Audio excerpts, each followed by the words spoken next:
अस्सलाम वालेकुम नाज़रीन, आप देख रहे हैं दूसरा रुख और मैं इफ्तिखार शिराजी। आज के प्रोग्राम में सबसे पहले ज़िक्र होगा अफ़गानिस्तान की सूरत हाल का। अगरचे कोई मेजर डेवलपमेंट अभी तक नहीं हो पाई, इसके बावजूद कि दोहा में और मास्को में मुज़ाकरात भी हुए, लेकिन कुछ वाज़े एक तरह से पेशरफ देखने को नहीं मिली। लेकिन इस दौरान कुछ सुनने में ये आ रहा है, कहा यह जा रहा है डिप्लोमेटिक सोर्सेज से कि अफ़गानिस्तान के मामले पे अमेरिका और उसके जो अहम इत्तेहादी हैं यूरोप, उसके दरमियान कुछ इख्तलाफात हैं, गोया कि सोच का फ़र्क है।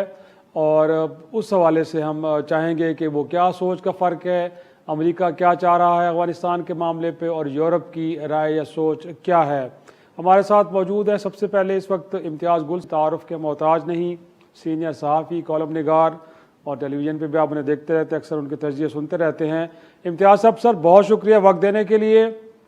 सबसे पहले सर अफ़गानिस्तान के मामले पे बात कर रहे हैं हम, तो चाहेंगे कि आपसे कुछ इस हवाले से कुछ डिटेल्स अगर हों तो काइंडली शेयर कीजिए कि सुनने में ये आ रहा है कि अब अमेरिका और यूरोप में अफ़गानिस्तान के मामले पे सोच के अंदर एक वाज़ेह फ़र्क देखने को मिल रहा है, कुछ ऐसा है सर?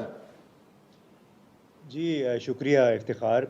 बिलाशुबा इस वक्त अप्रोच का एक फ़र्क है, और वो ये कि यूरोपीय यूनियन के जो अक्सर बड़े ममालिक हैं, उसमें आप समझ लें कि फ़्रांस, स्पेन, जर्मनी, ये वापस आना चाहते हैं अफ़गानिस्तान में, क्योंकि उन्हें एहसास है कि वहाँ पे एक इंसानी अलमिया जन्म ले रहा है, जिसको ह्यूमैनिटेरियन क्राइसिस कहते हैं।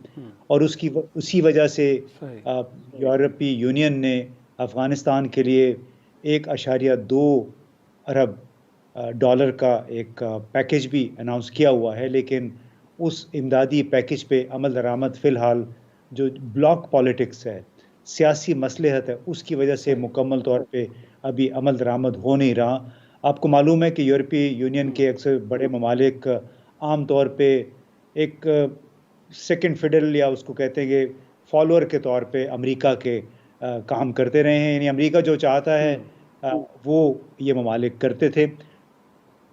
अलबत्ता गुज़िश्ता 2-3 दिनों के दौरान थोड़ी सी तब्दीली आई है कि ख़ुद अमेरिका ने भी कोई $144 मिलियन अफ़गानिस्तान के लिए इमदादी पैकेज का ऐलान किया है। और उससे ये लग रहा है कि शायद किसी हद तक अब तालिबान की हुकूमत के लिए राह हमवार हो रही है दुनिया के साथ एंगेजमेंट की। लेकिन इम्तियाज़ साहब, आपने ये देखे कि इनिशियली तो अमेरिका की जानिब से जो कुछ अफ़गानिस्तान के फ़ंड्स पड़े थे उनको सीज़ कर देना, और उसके बाद एक वहाँ पे बिल कांग्रेस के अंदर या सेनेट के अंदर आ जाना कि अफ़गानिस्तान के मामले को लेकर जो भी फेलियर का शिकार होने में मददगार साबित हुए हैं उनको आइडेंटिफाई किया जाए। तो अब लगता है आपको कि यूरोप की सोच प्रिवेल करेगी और अमेरिका को लामहला तौर पे उसी सोच के साथ आगे बढ़ना होगा, गोया कि जो फंड्स उनके या जो उनके असासे फ्रीज़ किए गए थे वो भी अनफ्रीज़ हो जाएंगे, और जिस तरह आप कह रहे हैं कि इमदाद और फिर उसके बाद तालिबान को बेस्ट में एंगेज करके और जो लेजिटिमेसी का इशू बार बार उठाया जा रहा है, अब उस तरफ चीज़ें आपको लगता है कि बढ़ रही हैं आहिस्ता आहिस्ता? देखिए इफ्तिखार साहब, शायद हम उसी तरफ बढ़ रहे हैं, इसलिए कि और ये 2 इश्यूज़ हैं। एक इशू है तालिबान की हुकूमत का तस्लीम किया जाना, वो यकीनन अभी एक आउटस्टैंडिंग इशू है, उसके ऊपर आसानी से इत्तेफाक राय नहीं हो पाएगा।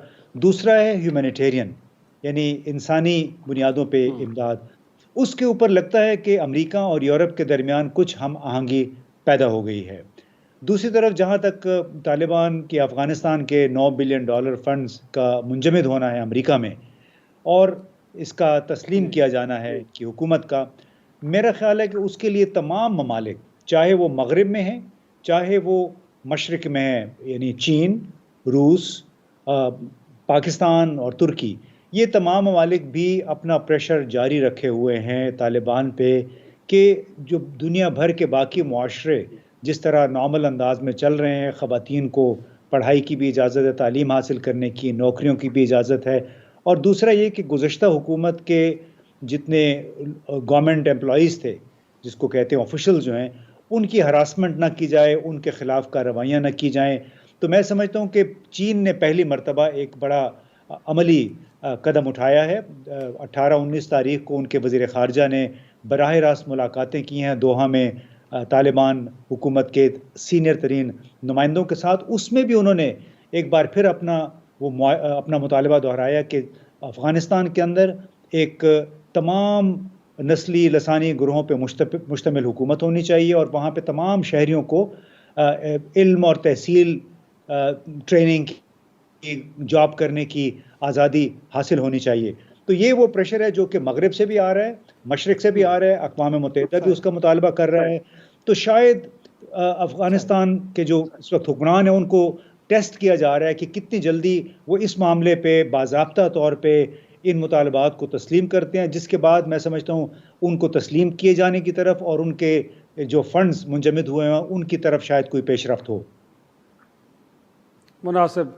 इम्तियाज़ साहब, हमें ज़ियाउल हक सरहदी साहब माजर हैं और चैम्बर ऑफ कॉमर्स के भी एक अहम अहदेदार हैं, उन्होंने भी ज्वाइन किया। तो क्यों ना हम थोड़ा सा नई जो हुकूमत है अफ़गानिस्तान के अंदर उसको कई फ्रंट्स के ऊपर मसाइल दरपेश है और ट्रेड के हवाले से भी कहा जा रहा है कि जब से रजीम चेंज हुआ है वहाँ पे तो चीज़ें बड़ी मुतासर हुई हैं। तो हम चाहेंगे पहले ज़ियाउल हक सरहदी साहब, अस्सलाम वालेकुम सर, बहुत शुक्रिया वक्त देने के लिए। जो कुछ बताइएगा जी, ट्रेड के हवाले से कहा जा रहा है कि जब से तालिबान की वहाँ पे तालिबान काबिज हुए हैं काबुल पे, उसके बाद से कुछ मसाइल पहले भी अगरचे थे लेकिन और ज़्यादा गंभीर हो गए हैं। तो आपकी क्या राय है सर इस पे? बिस्मिल्लाहिर्रहमानिर्रहीम।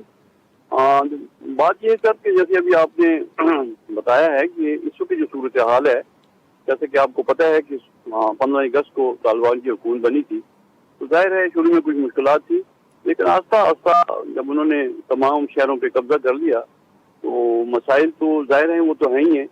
लेकिन इस वक्त जो ताज़ा सूरत हाल है, कुछ दिन पहले तो तजारत को काफ़ी धचका भी लगा था, लेकिन अब आस्ता आस्ता जो आजकल की रिपोर्टें आ रही हैं हमारे पास और दूसरा हम देख भी रहे हैं कि अफगान ट्रांजिट, क्योंकि जैसे कि आपको पहले पता ही है कि जितना पाइपलाइन में माल था वो तो तकरीबन खत्म होने को जा रहा था, लेकिन उसके बावजूद भी इस वक्त जो सूरत हाल है, आज जो हमने रिपोर्ट ली है तकरीबन 80-90 ट्रक यहाँ से अफगान ट्रांजिट का क्लियर होकर गया और उस तरफ से, क्योंकि जैसे कि आपको पता है कि इस वक्त सीजन है और वहाँ फ्रेश फ्रूट और इसके साथ साथ पेरिशेबल आइटम और सब्जियां वगैरह जो हैं काफी तादाद में, और वहाँ से ट्रक 150-200 ट्रक इनका आ रहा है और उसके साथ साथ सोक्स है जो कि 150-200 ट्रक डेली उनके आ रहे हैं, कोयला है, कॉटन है, वो वहाँ से उसी तरह आ रही है। और जहाँ तक आपने जैसे बात की है कि इस वक्त अफगानिस्तान की जो सूरत हाल है इक्तिसादी तौर पे वो कोई अच्छी सूरत हाल नहीं है। जैसे कि अभी आपने बताया है कि बाकी दीगर ममालिक भी कोशिश कर रहे हैं कि उनके जो डॉलर मुंजमद हुए हैं वो किसी तरीके से बहाल हो जाए और उसके साथ साथ इस वक्त जो वहाँ करेंसी का फुकदान है अब वो भी हो जाए। लेकिन ज़ियाउल हक सरहदी साहब, हम ये जानना चाहेंगे कि पाकिस्तान के साथ जो ट्रेड हो रही थी वहाँ पे इश्यूज क्या हैं? कस्टम्स के इश्यूज हैं, सिक्योरिटी के इश्यूज हैं, प्रॉब्लम कहाँ पे आ रही है जिससे आपको? देखिए बात ये है कि मैं हमेशा हम ये बात करते हैं कि दोनों जानब के जो ब्यूरोक्रेसी है वो बिल्कुल इसमें मतलब एक ताउन नहीं कर रही। इसीलिए हमने पाकिस्तान अफगानिस्तान जॉइंट चैम्बर का जो एक हमने चैम्बर बनाया था, बुनियादी मकसद 10 सालों से उसका यही था कि दोनों जानब की जो ताजर हैं, जो कारोबारी लोग हैं, अगर चूंकि इसके 24 मेंबर हैं टोटल एग्जेक्टिव के, बाकी तो मेंबर काफी हैं, लेकिन जो एग्जेक्टिव बॉडी है वो 24 पे मुश्तमिल है और 12 यहाँ से हैं और 12 अफगानिस्तान चैप्टर से।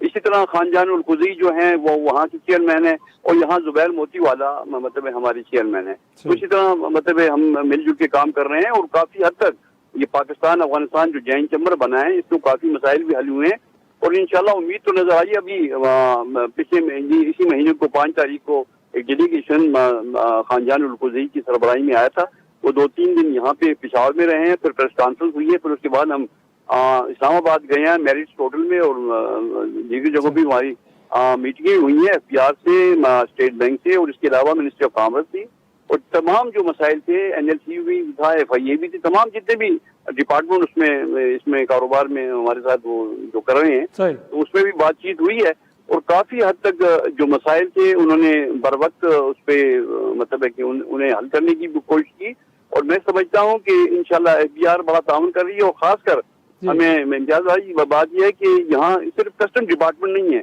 अब देखिए किसी जमाने में एक पीए खैबर होता था, उसने तमाम कंट्रोल किया हुआ था, लेकिन हमारा अलमिया ये है कि यकम जुम्बश तमाम चीजों को इन्होंने खत्म कर दिया। हमने उस वक्त भी ये कहा था कि यार जरूर पीए खैबर का आप अगर खत्म करना चाहते हैं, लेकिन आस्ता आस्ता मरनेवाल करें। इससे वही हुआ कि डिप्टी कमिश्नर खैबर बैठ गए वहाँ पे, इंतजाम इन्होंने तमाम पुलिस के हवाले कर दिए। अब आप पुलिस से क्या तोको करेंगे? जाहिर है पुलिस ने तो अपना वही जो है वही अमल उन्होंने किया है, जिसकी वजह से आया दिन ये ट्रकों पे मसाइल हैं, वो ट्रक खड़े हो जाते हैं, फिर जगह जगह इनसे भुत्ता वसूल किया जा रहा है। अब देखिए बात यह है कि इस वक्त बॉर्डर के ऊपर कस्टम के अलावा, कस्टम तो बड़ा सुमती काम कर रहा है। हमारे चीफ कलेक्टर हर दूसरे तीसरे दिन यहाँ पे आ जाते हैं, FBI के बंदे आ रहे हैं, खासकर यहाँ हमारा जो कलेक्ट्रेट है वो हमसे ताउन कर रहे हैं, डायरेक्टर साहब हैं वो हमसे ताउन कर रहे हैं। अब इसमें सर बात यह है कि FC की तमाम जो FC है उनका बॉर्डर मैनेजमेंट तमाम उनके पास है। अब वो चूंकि फौज है उसको हम क्या कह सकते हैं। इसके अलावा NLC है। अब NLC का बेसिकली जो काम था वो तो वहाँ पे टनविन बन रहा है, उसके लिए वो आए थे।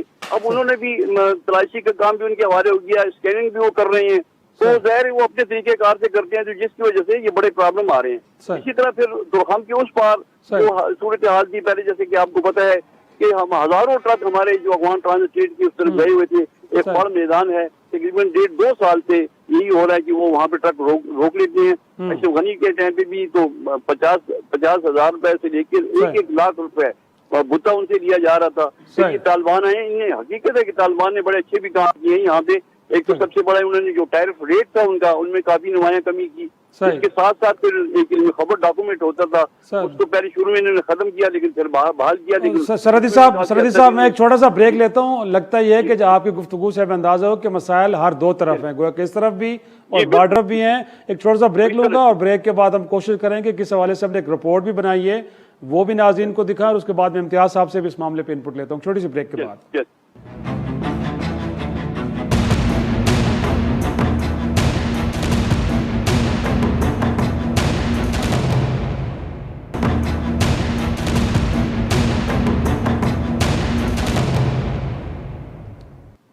शो में एक बार फिर खुश आमदेद। पहले देखते हैं एक रिपोर्ट हमारे पेशावर से हमारे नुमाइंदे सिराजुद्दीन ने तैयार की है कि पाक अफगान ट्रेड के अंदर क्या कुछ मसाइल हैं। पहले वो देखते हैं, उसके बाद गुफ्तगू को आगे बढ़ाएं। तिजारत के लिहाज से पड़ोसी मुल्क अफगानिस्तान पाकिस्तान का तीसरा बड़ा पार्टनर है, लेकिन हर दौर में सियासी और सिफारती ताल्लुकात का असर तिजारत पर ही पड़ा है। बहुत मसाइल पैदा हुए, तो ज़ाहिर बात है कि वो उस वक़्त जब 100% कारोबार होता था, अभी 30% भी नहीं है लंडी कोतल में। हुकूमत ने बंद किए तो हमारे साथ सरासर जुल्म है, नाइंसाफ़ी है। हमारा ये मुतालबा है कि जब तक हो सके, जितना जल्दी हो सके, कि हमारे लोगों के लिए रास्ता खोल दे। हाल ही में अफगानिस्तान पर तालिबान के कब्जे के बाद डॉलर की मुमकिना किल्लत और दीगर मसाइल के बाइस पाकिस्तान ने बाहमी तिजारत पाकिस्तानी करेंसी में करने का फैसला किया, लेकिन इन तमाम तर इक़दामात के बावजूद तिजारत को बहाल न किया जा सका और तिजारत तकरीबन बंद होने के करीब पहुँच गई है। इंटरनेशनली ये हालात ठीक हों, अफगानिस्तान रिकगनाइज हो जल्द अज जल्द, ताकि हमारी अफगानिस्तान के साथ ट्रेड शुरू हो। और अफगानिस्तान के अलावा हमारे पास एक बहुत बड़ी मार्केट है सेंट्रल एशियन स्टेट्स की, जो कि रुकी पड़ी है इस टाइम अफगानिस्तान के हालात की वजह से। हालात चूँकि अफगानिस्तान के ख़राब हैं तो हम उनके साथ काम नहीं कर सक रहे। तो अफगानिस्तान, सेंट्रल एशियन स्टेट्स, ये सारे एक ही तस्वीर के रुख हैं। जैसे ही हालात बेहतर होंगे इंशाल्लाह हमें एक बहुत बड़ी मार्केट मिलेगी। अफगानिस्तान, ताजिकिस्तान और दीगर वस्ती एशियाई ममालिक के लिए पाकिस्तान तामीराती मटेरियल समेत आटा, मुर्गी और दीगर अशिया खुर्दनोश बरामद करता है। ताहम पाक अफगान ट्रेड से वाबस्ता ताजिर हुकूमती पॉलिसियों और बॉर्डर पर नाकाफी सहूलियात को तिजारत की राह में भी रुकावट करार दे रहे हैं। उनके मुताबिक पाक अफगान ट्रेड की गाड़ियों को कई दिनों इंतजार करना पड़ता है, जिससे ताज़ा फल और सब्जियाँ खराब हो जाती हैं। सबसे बड़ा मसला ये है कि सुबह से शाम तक यहाँ पे आपको सड़क किनारे दोनों तरफ एक्सपोर्ट, इंपोर्ट और ट्रांजिट की गाड़ियाँ खड़ी हुई नज़र आएगी। एक एक ट्रक ड्राइवर्स को यहाँ रोड किनारे 5, 6, 7 दिन गुजारने पड़ते हैं। शदीद सर्दी में, बारिश में क्लियरेंस उनकी नहीं होती। अफगानिस्तान की मौजूदा सूरत हाल से मजमूई तौर पर वस्ती एशियाई ममालिक की तिजारत पर असर पड़ा है और पाकिस्तान से ताजिकिस्तान समेत दीगर वस्ती एशियाई ममालिक के लिए बरामदात मुकम्मल तौर पर रोक दी गई हैं। तोरखाम का खुदा के वास्ते इसका कुछ हल निकालो।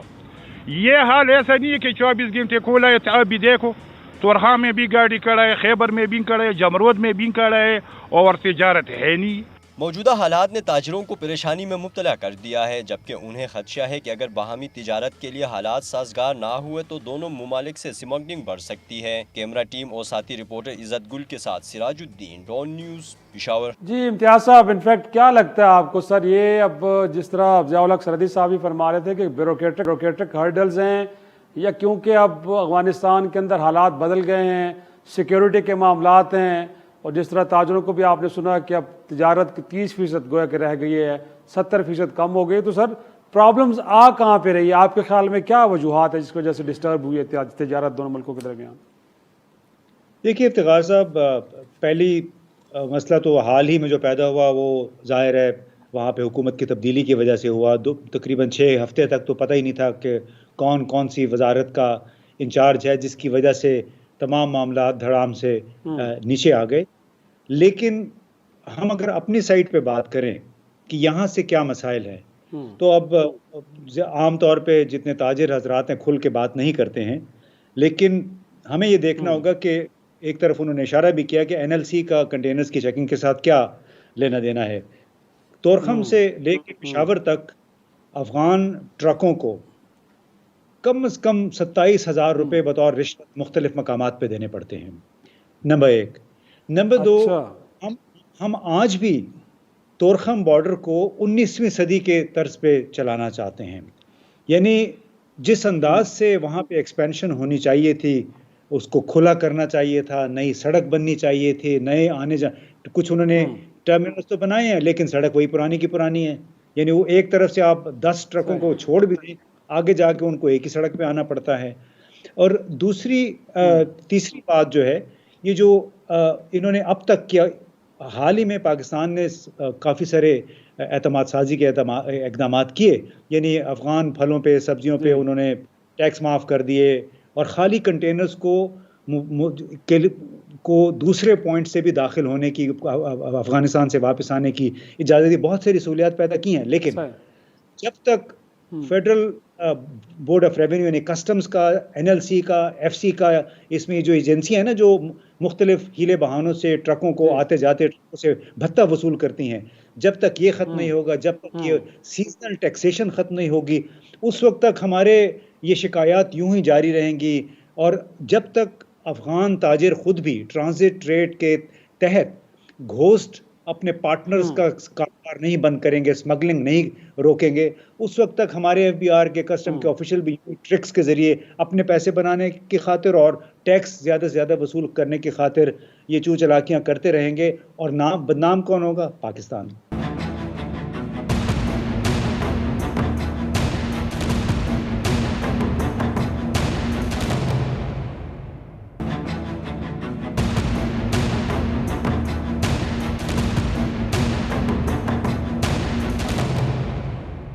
एक मुतालबा ये भी है कि शायद जो अफगानिस्तान के ताजर हैं उनको अब इंडिया के साथ भी पाकिस्तान के रास्ते ट्रेड की इजाज़त होनी चाहिए, अगरचे बड़ा एक कॉम्प्लेक्स इशू है क्योंकि दोनों मुल्कों के दरमियान ताल्लुकात पाकिस्तान इंडिया आपको पता ही है।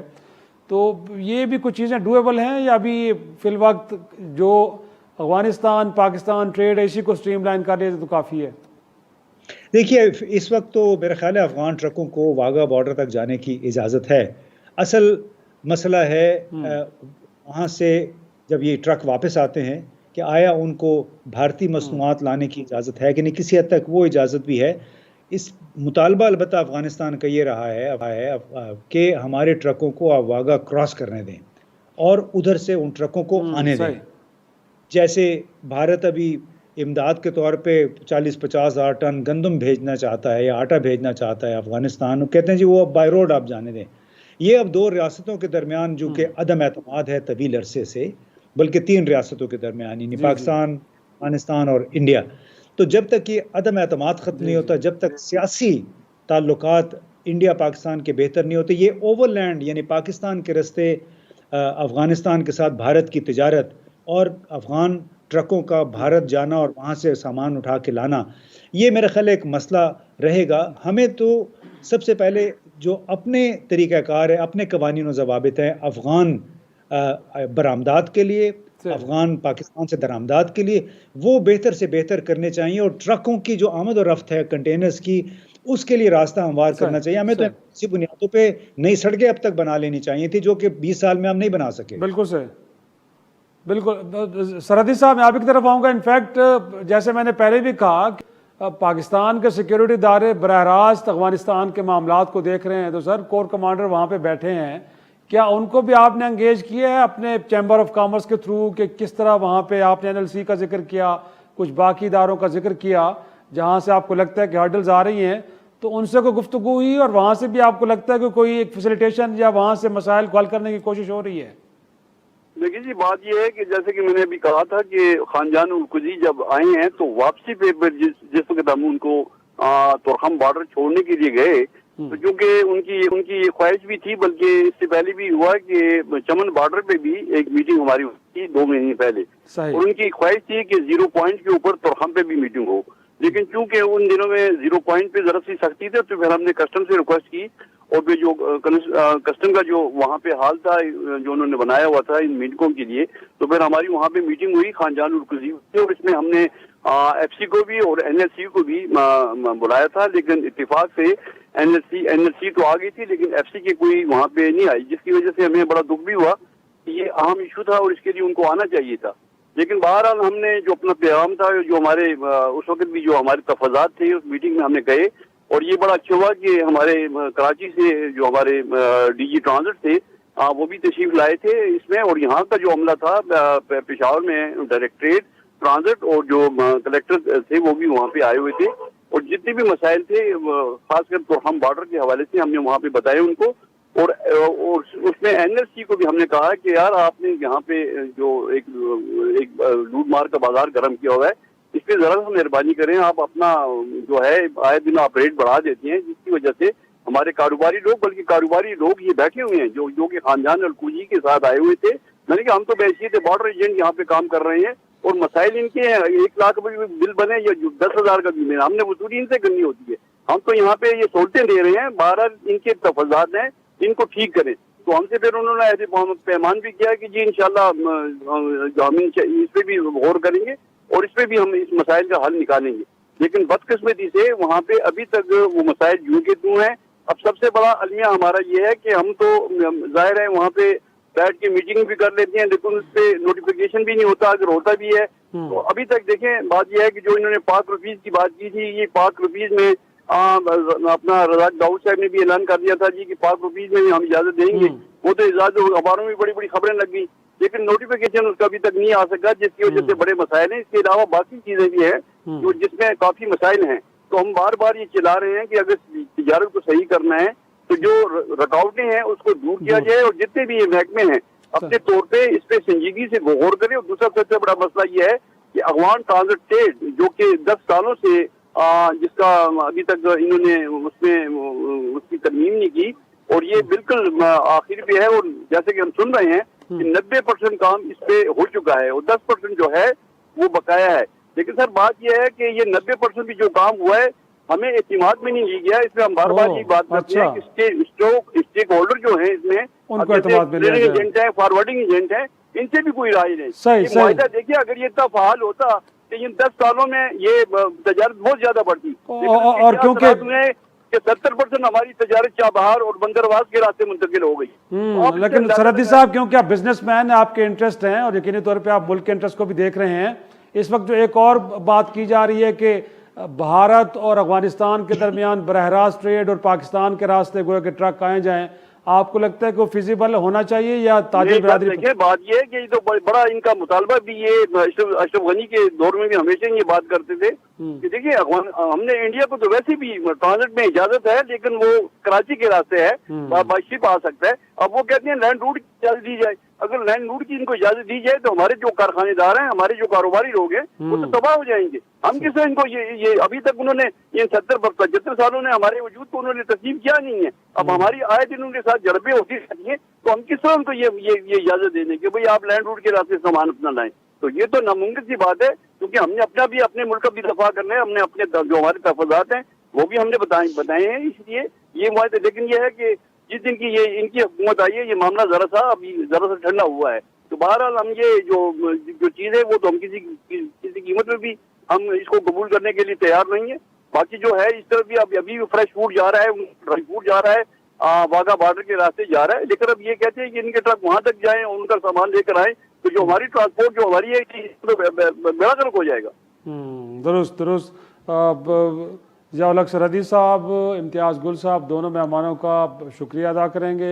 एक छोटा सा ब्रेक लेते हैं और ब्रेक के बाद साउथ पंजाब बल्कि सरायकी वसेब के एक मारूफ शायर शाकिर शुजा आबादी साहब का जिक्र करेंगे। किस हालत में हैं, कसमा पुरसी की हालत में हैं। पिछले दिनों एक वीडियो मंजर आम पे आई, अगरचे कुछ लोग मुतहर्रिक हुए लेकिन हुकूमत कहाँ है। फ़नून लतीफ़ा के इदारे बड़े बड़े बने हुए हैं जिनका काम ऐसे लोगों को लुक आफ्टर करना है, वो कहाँ हैं, वो क्या कर रहे हैं। यकीनी तौर पे एक बड़ा सवाल है, इस सवाल का जवाब हासिल करने की कोशिश करेंगे एक छोटे से ब्रेक के बाद।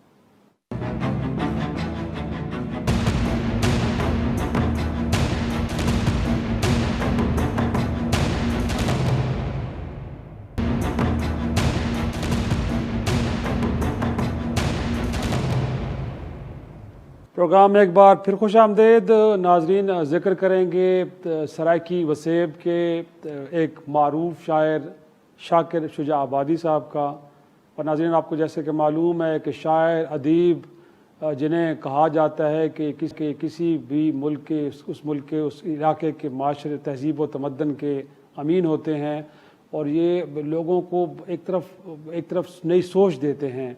उनको ज़ाहिर सी बात है ज़िंदगी गुजारने के लिए जो हौसला चाहिए, एक डायरेक्शन चाहिए, ये लिखने वाले और वो नसर में लिखने वाले हों या वो शायरी करने वाले लोग हों, हर दो अफराद अशार लिखने वाले हों, इनका काम ये है कि माशरे को मुतहर्रिक रखना और एक डायरेक्शन देना।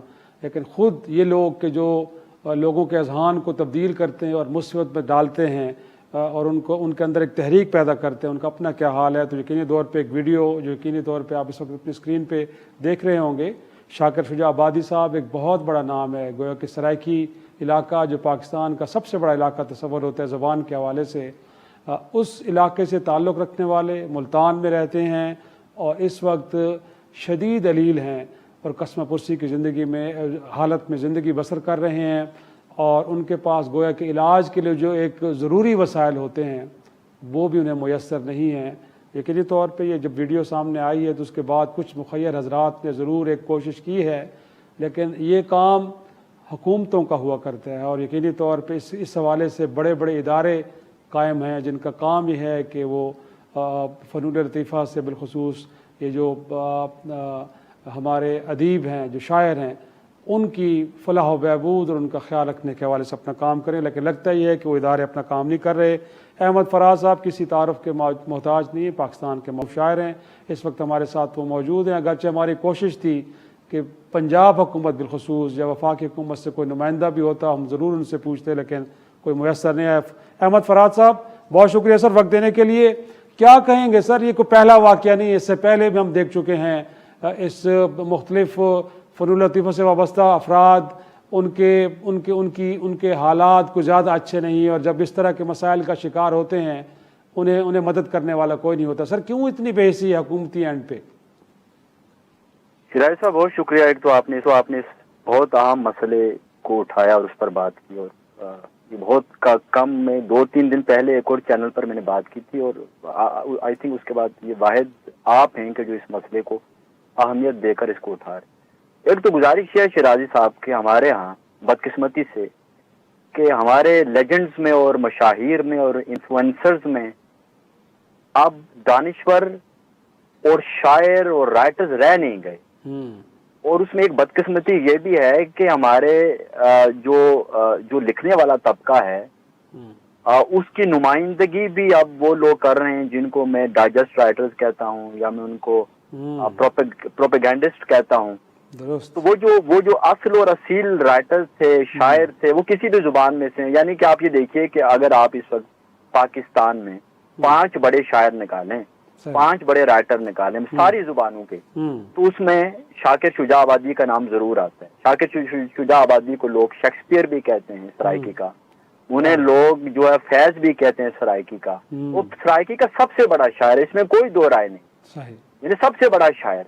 और सूरत हाल ये है कि हमें ये मालूम तब पड़ता है कि शाकिर शुजाई जैसा शख्स इस मुल्क में मौजूद है कि जब हम उसकी एक पज मुर्दा जो है वो हालत में उसे एक मोटरसाइकिल पर या साइकिल पर जो है वो घसीटते हुए हॉस्पिटल लेके जाके देखते हैं।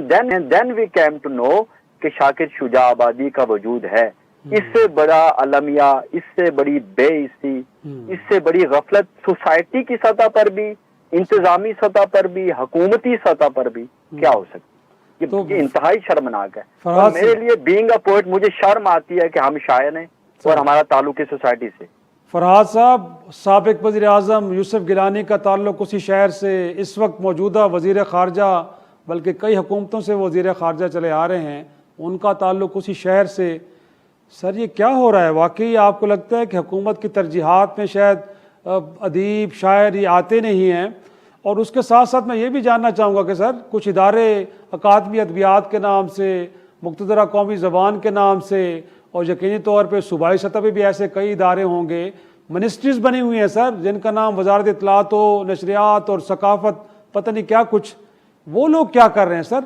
उन्हें कैसे जगाया जाए आपके ख्याल में? एक तो ये जो अदबी इदारे हैं, लिटरेरी इदारे हैं, ये तो बहुत ज्यादा पॉलिटिसाइज है। दूसरी गुजारिश है कि उनके पास जो फंड है, उस फंड में से भी आप देखिए कि अगर आप वो जो मुशाहिरा महाना देते हैं मुख्तलिफ राइटर्स को, उनके बच्चों को, वो इतना कम है। मुझे आप बताएं 350 रुपए का ऑयल है, यानी 350 रुपए का ऑयल है और आप किसी पूरी फैमिली को महीने का 5,000 या 10,000 रुपए दे रहे हैं। मुझे बताइए ये निजाम फरिश्ते चला सकते हैं, कोई इंसान नहीं चला सकता। अगर आप 10,000 रुपए एक आदमी के मुंह पर ये मार कर ये कहते हैं कि हुकूमत जो है वो अपना काम अंजाम दे रही है, अपना फरीजा निभा रही है, तो ये गलत है। मुझे आप बताइए कि इसी मुल्क के अंदर मैं ये नहीं कह रहा कि आप गलत कर रहे हैं, इसी मुल्क के अंदर आप देखिए आपके खिलाड़ी, वो भी यार आपके नेशनल स्टार्स हैं, आपके कौमी हीरो हैं, लेकिन आप उनका मुशाहिरा देखिए और एक इतने बड़े लेजेंड का, इतना बड़ा कंट्रीब्यूटर, इतना बड़ा शायर, इतने बड़े लिखारी, यानी ये वो लोग हैं कि जिन्होंने आपकी तारीख में रह जाना है। ये लोग आपका चेहरा है। उनकी सूरत हाल ये कि आप देखिए 2016 मुझे याद है जमूरत खान साहब इनको पॉलिश करके ले गए थे, थोड़ी पॉलिश करके ना इनको पॉलिश मार के इनका थोड़ा चमका के ले गए, तस्वीरें बनवाई, खबरें लगवाई, और मैंने वो खबर भी अभी फिर देखी कि हम इन्हें जो है वो स्वीट होम में रख रहे हैं और हम इनका बच्चों की तरह ख्याल करेंगे। वो खबरें छपी, लोगों ने वाह किया। उसके बाद हमें राइट आफ्टर 5 years हमें मालूम पड़ा कि वो शख्स उसी हालत में, उससे बुरी हालत में जो है वो मोटरसाइकिल के ऊपर जो है वो हॉस्पिटल जा रहा है, और ये पहली दफा नहीं गया, ये कई अरसे से उनको बेचारे ऐसे घसीट के लेके जा रहे हैं। और फराज साहब, आखिर में मैं ये जानना चाहूँगा कि हुकूमत तो शायद लगता है कि उनकी तरजीहात कुछ और हैं, बट शुरा, अदीब, खुद उनकी भी कुछ तंजीमें हैं या उनके भी कुछ इकट्ठ हैं। सर उनको भी तो चाहिए ना, अगर कोई और नहीं देख रहा तो खुद ही कोशिश करके कुछ ऐसा फंड जनरेट किया जाए, कुछ बाकी समाजी तंजीमों को अंगेज किया जाए, ताकि कम अज़ कम ये हालात तो ना हो ना। इससे तो यकीनी तौर पे खुद इस शोबे से वाबस्ता लोगों की जहाँ पे दिल आज़ारी होती है, वहाँ पे मुल्क का नाम भी बड़ा एक तरह से बैड नेम क्रिएट होता है। तो आपको लगता है कि खुद अदीबों और शायरों को भी इस हवाले से कोई एफर्ट करनी चाहिए? शिराजी साहब, ये तो एक इनफरादी और इज्तिमाई एहसास की बात है। ज़ाहिर है एक इज्तिमाई जो एहसास है उसी से हमारा एक इनफरादी एहसास निकलता है और जिम्मेदारी उसी वही सारे शायर करते हैं। लेकिन अब मसला ये है, शायरों की तो ये सूरत हाल है कि अब ये टिकटॉकर को जो टिकटॉकर जो शायर हैं उन्हें 1,00,000 2,00,000 रुपए देकर 3,00,000 रुपए देकर मुशायरा पढ़वा लेंगे। लेकिन इनके साथ ये कोई पहली बात नहीं है। मैं ऐसे 4-5 नाम आपको गिनवा सकता हूँ जिन शायरों ने पिछले 10 बरस में खुदकुशी की नौबत आई। उनमें एक हसन जावेद थे, बड़े अच्छे शायर थे। कोयटा में जब टारगेट किलिंग शुरू हुई तो उसके बाद वो लाहौर आए और उसके बाद सूरत हाल ये हुई कि उन्हें सुसाइड कमिट करना पड़ा। तो ये तो जिस तरह की सोसाइटी है उसी में से एक इंफरादी तौर पर शायर निकलता है। हमारा इज्तिमाई और इंफरादी जो एहसास है, ज़ाहिर है ये उसके अलमिये का मसला है। लेकिन मेरी एक गुजारिश है हमारी सोसाइटी का मसला ये है शिराज साहब, मेरा एक शेर है कि हाँ बड़े आदमी हो मगर मसला ये है जिंदा हो तुम। हाँ बड़े आदमी हो मगर मसला ये है जिंदा हो तुम, मर के देखो जरा शहर वालों की नजरों में क्या क्या हो तुम। बहुत खूब अहमद फरहाद साहब, बहुत हम इंतजार करते हैं कि हमारा कोई बड़ा आदमी मरे तो हम उसको नोआ लिखें। हम नोए लिखने वाली कौम है। हम सिर्फ नोए और मर्सिये लिख सकते हैं, हम किसी की जिंदगी को कांदा नहीं दे सकते, हम सिर्फ जनाजों को कांदा दे सकते। बहुत अहमद फरहाद साहब बहुत शुक्रिया। यकीनी तौर पे अगर माशरों को रखना है तो फिर वहाँ पे अदीबों और शायरों को ज़िंदा रखना पड़ेगा, वरना ऐसे माशरे भी कभी ज़िंदा नहीं रहते। नाज़रीन, आज का शो यहीं ख़त्म करते हैं। इफ्तिखार शिराज़ी को इजाज़त दीजिए। खुदा हाफिज़।